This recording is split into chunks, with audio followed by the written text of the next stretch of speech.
Oh, can you not? It's just I didn't. Yeah, let's go back in time to when you didn't. No, I was just trying to catch it with my. Sorry, With your foot, using my. yeah, you tried to catch it. I saw it was starting to go, and I just tried to. You just kicked. You thought I'll give it a good kick to counteract the fall. Yeah, I was just trying to steady it. I might be over. Yeah, you might have. You might have. You might have oversteadied it. No, it was just a little oversteadied. Well, it's not steady now. No, well. See you later. Wanker. Yeah. Hey, hello, I'm Kråkan, also known as Corvus Cornix, and welcome to Yacc, yet another Crowcast where I pick a game I played for a week and then I talk about it. This week's game is Baby Steps for PlayStation 5. It was released in 2025 and it's a single-player walking simulator developed by Gabe Casino and Maxi Boff and Bennett Foddy and developed by Devolver Digital. And also will be some spoilers up ahead, as you know, but first a little backstory. So a couple of weeks ago I've been watching some Twitch streamers play this game, and also I watched Markiplier's playthrough. And it looked so fun that I had to play it for myself. So at the start of the game, you're prompted to select nudity or non-nudity. And later in the game, this is gonna give some crazy results. And then you get the title screen where you select between new game, select save, and options. And also I should say, if I sound like I have a cold, I have one. So I'm just gonna power through this one. Another thing that I should clarify is that Bennett Foddy co-designed this game, and if you don't like his other games like Getting Over It, you shouldn't play this one. So the game starts with a 35-year-old man sitting in front of the TV called Nate. He's a big man-child, he still lives with his parents, and that becomes apparent when his parents start to argue in the background. And not for long, Nate's TV starts acting weird, so he grabs the remote and he's teleported to a strange location. The opening to this game reminded me of another game that I played for the podcast called Another World. So Nate is plunged into water and is forced to swim for the surface, and he finds himself in a cave.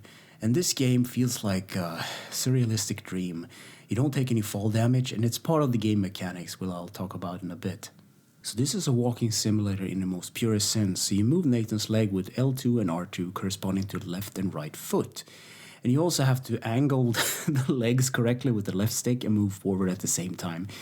I get why this game is called Baby Step, because it's like learning how to walk again. And to add insult to injury, Nathan is wearing a onesie. And not for long, Nate runs into Jim, and Jim tries or wants to help Nate, but Nate doesn't want anyone's help. And it's kind of awkward because you need to get out of the cave, which is full of greenery and cave paintings. I should have said that in the beginning. But it's kind of funny. The dialogue is just all over the place. At the end of the cave, there's a cutscene where Jim tries to sidetrack Nate to get some shoes, because he's been walking barefoot this whole time.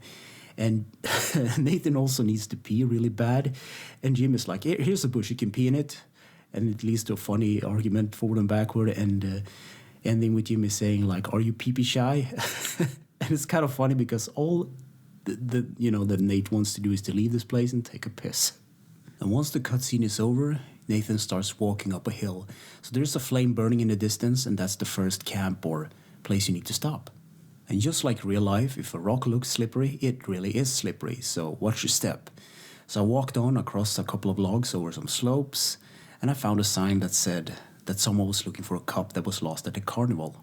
The cup quest is optional. You need to take it to a watchtower, and what it really does is just, it pops a trophy. That's it. So back at the first camp, Nate finds himself a soup kitchen and just randomly start eating out of it. And he falls asleep and is awoken to a crazy hiking person named Mike that wants to scale the mountain. And a bit later on, I knocked down some rocks, and that upset Jim. And a bit further on as well, I knocked down a portable potty down the hill. And I probably should put this audio at the beginning of the episode because the dialogue is crazy and the character just appear out of nowhere.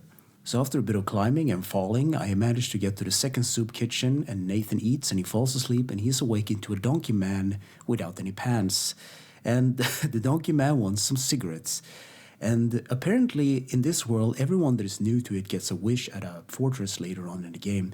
So of course Nathan agrees to go through the poisonous forest in order to get this donkey man some cigarettes. So the donkey man tells Nate not to get lost in the woods.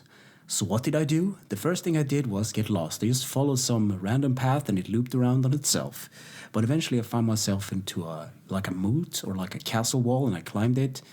And I found another soup kitchen where Nathan falls asleep again, yet by eating, and there's a cutscene with a whole lots of donkey people. I guess the developers like donkeys, and they're all nude for some reason.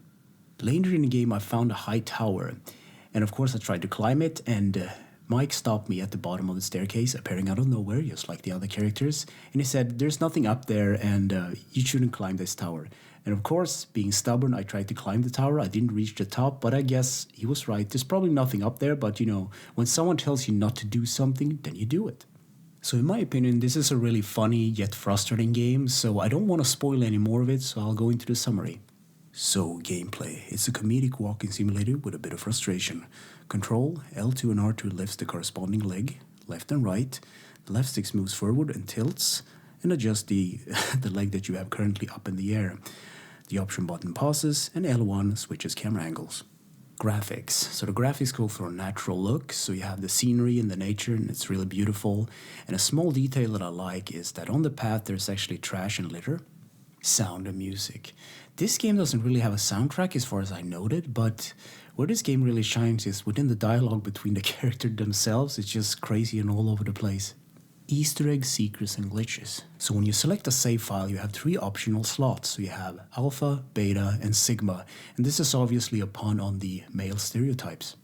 Throughout the game, there are these pits that you can fall into, and you can't get out of them yourself, so you have to call for help. And in this case, it's Jim, so he will arrive with a ladder or a plank or something leading to some hilarious dialogue. This game has a couple of collectibles. Nathan can wear things on his head if he finds them, like a bucket. He can also find these glowing fruits atop of trees that are really hard to reach. At the beginning of the game, you find yourself in a cave, and normally you wouldn't swim back, you just continue forward. But if you swim back, you wiggle Nathan's legs around and swim back into the far end of the cave, you'll find a drawing of a penis, and that more or less sums up this game perfectly. So in conclusion, I wrote, yes, why not? So at the beginning of the week, I have a real trouble adapting to the walking mechanics, but slowly and painfully I managed to get into it. And sure, I fell down a couple of slopes and pits, but I managed to get right back up again. It's not as unforgiving as the other game that Bennett thought it did called Getting Over It, but it more makes up with it with the type of humor that it has. It's just all over the place and funny, and that's the way I like it. I probably could recommend it for people that like weird humor. Yeah, that's my recommendation. Anyway, thank you for listening and for watching, and take care.